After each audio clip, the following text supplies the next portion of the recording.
Olá e bem-vindos.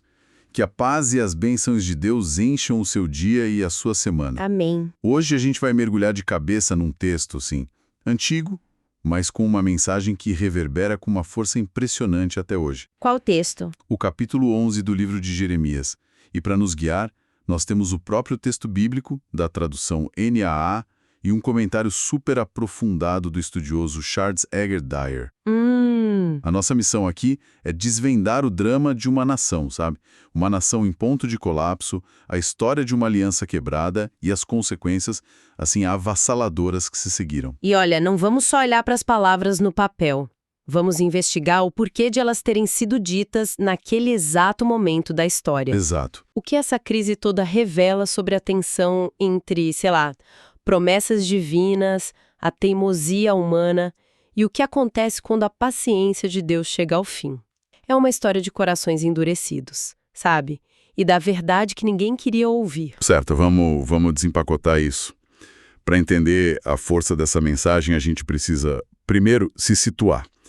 Onde e quando essa história toda se desenrola? O comentário de Dyer nos dá o mapa do tesouro aqui. Exatamente, a gente está por volta do ano 621 a.C. E o timing é tudo. 621. Jeremias já está no ministério dele há uns 6 anos, mas algo monumental acabou de acontecer em Jerusalém. O quê? Durante as reformas do rei Josias, enquanto limpavam o templo, os sacerdotes encontraram o livro da lei. Nossa. Provavelmente o livro de Deuteronômio, que estava perdido há gerações. Uau, peraí. Conseguem imaginar o choque? É como encontrar, sei lá, a constituição original de um país no porão e perceber que ninguém lê há décadas e as leis estão sendo ignoradas. É isso. A mensagem de Jeremias neste capítulo, então, ela não surge do vácuo. É uma reação direta a isso. É a faísca que incendeia tudo. Deus essencialmente diz a Jeremias: pegue as palavras desta aliança que acabaram de redescobrir e vá proclamá-las em todos os lugares.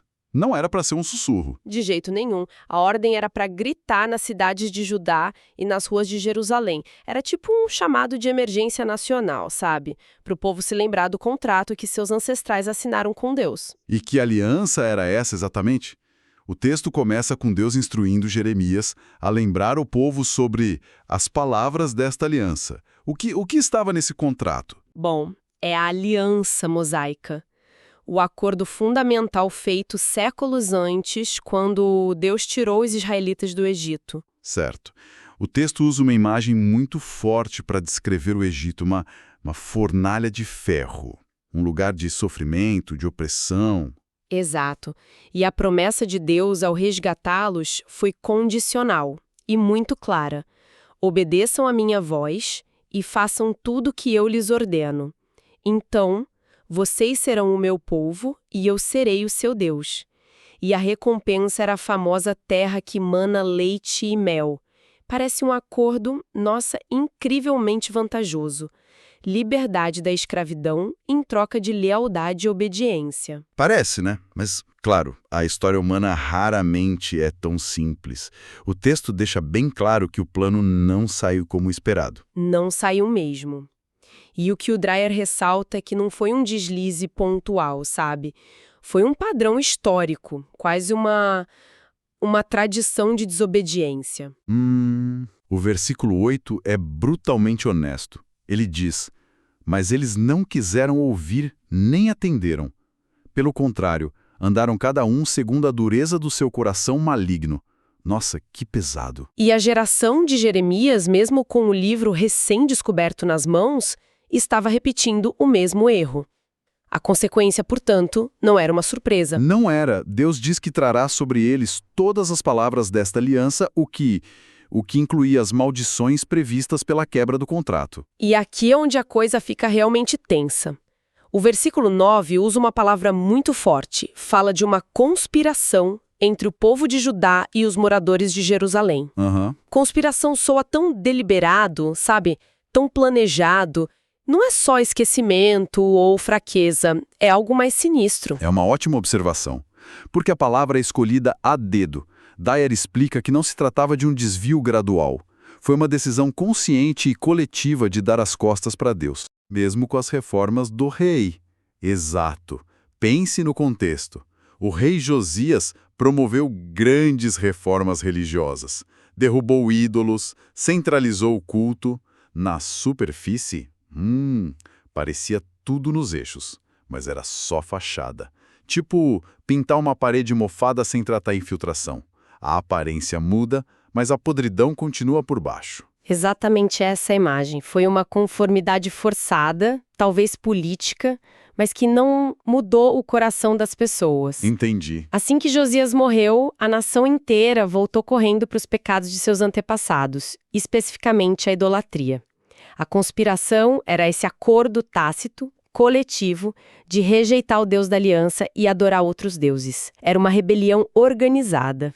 E a escala dessa rebelião é de cair o queixo. O versículo 13 pinta um quadro que é difícil até de visualizar. É impressionante. Porque o número das suas cidades é o número dos seus deuses, ó Judá. E segundo o número das ruras de Jerusalém, assim vocês levantaram altares para essa coisa vergonhosa. Altares para queimar incenso a Baal. Um altar para um deus falso em cada esquina de Jerusalém.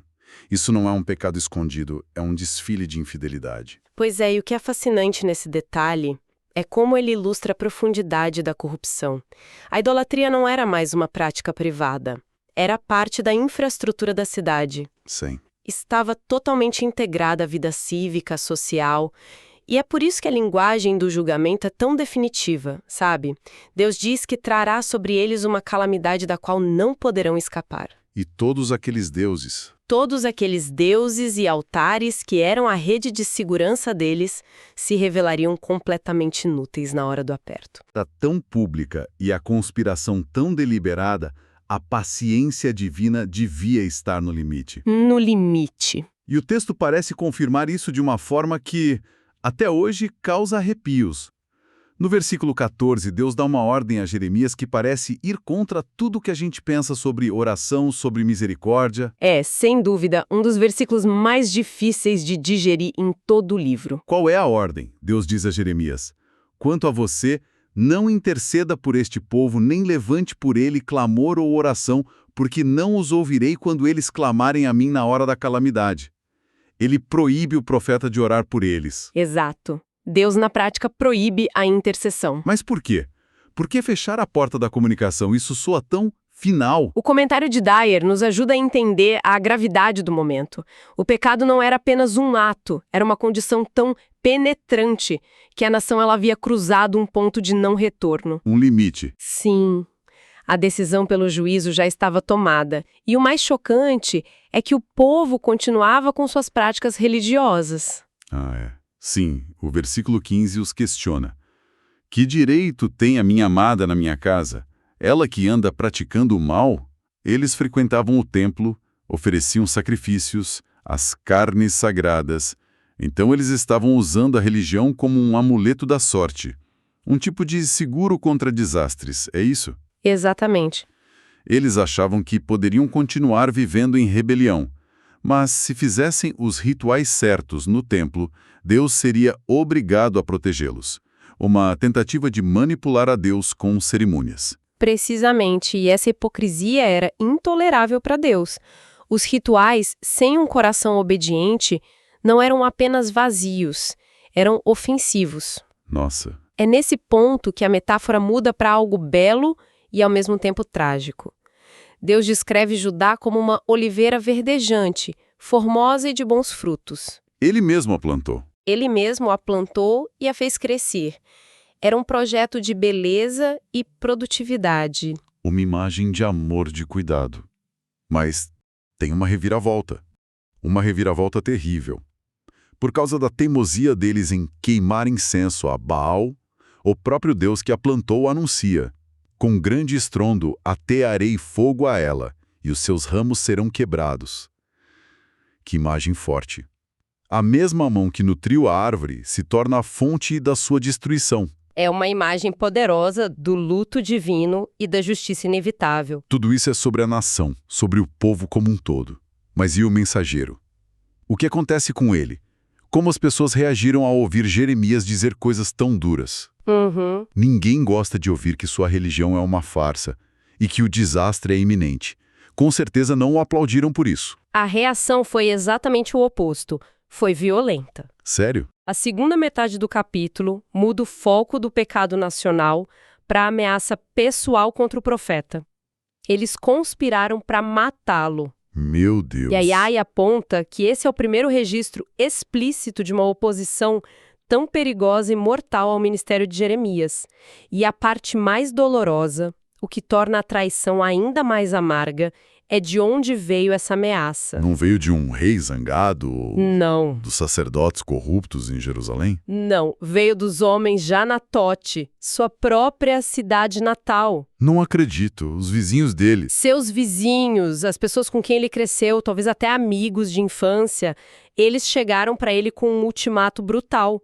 Não profetize em nome do Senhor para que não o matemos. A rejeição mais profunda veio de casa. Exato. Isso é de uma crueldade imensa. É uma coisa ser rejeitado por estranhos, outra completamente diferente a ser ameaçado de morte pelas pessoas que deveriam ser seu porto seguro. Sim, e o plano deles era definitivo. O versículo 19 mostra a inocência de Jeremias. Ele se via como um cordeiro manso que é levado ao matadouro, sabe? Completamente alheio à trama contra ele. E qual era o objetivo? O objetivo era claro. Vamos destruir a árvore com o seu fruto e eliminá-lo da terra dos viventes, para que do seu nome não se lembrem mais. Eles não queriam só silenciá-lo, queriam apagá-lo da história, destruir a árvore com o seu fruto. A mesma imagem que Deus usou para a nação, agora usada contra o profeta. Que ironia trágica. É uma inversão terrível, mas Deus, que vê tudo, revela a trama a Jeremias. Ainda bem. E a justiça que foi prometida para a nação agora é prometida numa escala menor, mas igualmente certa contra os homens de Anatole.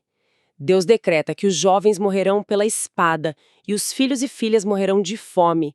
O castigo deles era inevitável. Isso mostra o custo pessoal altíssimo de ser um portador da verdade para um povo que se recusa a ouvir. Exatamente. Então, o que a gente desvendou hoje foi basicamente a anatomia do colapso de uma nação.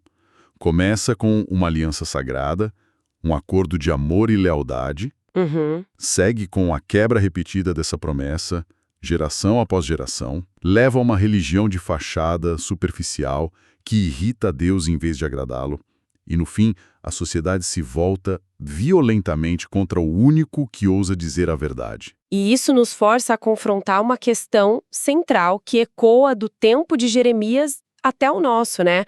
Qual a diferença entre a aparência de religiosidade e um compromisso de coração? Boa pergunta. O povo de Judá tinha tudo que era externo. O templo, os sacerdotes, os sacrifícios, até o texto da aliança recém-encontrado. Mas faltava o essencial. Um coração disposto a ouvir e a obedecer. E aqui fica um pensamento para a gente refletir durante a semana. O que acontece quando uma comunidade, ou até mesmo nós individualmente, ignora repetidamente a verdade? Existe um ponto em que a recusa em ouvir se torna um ponto sem volta.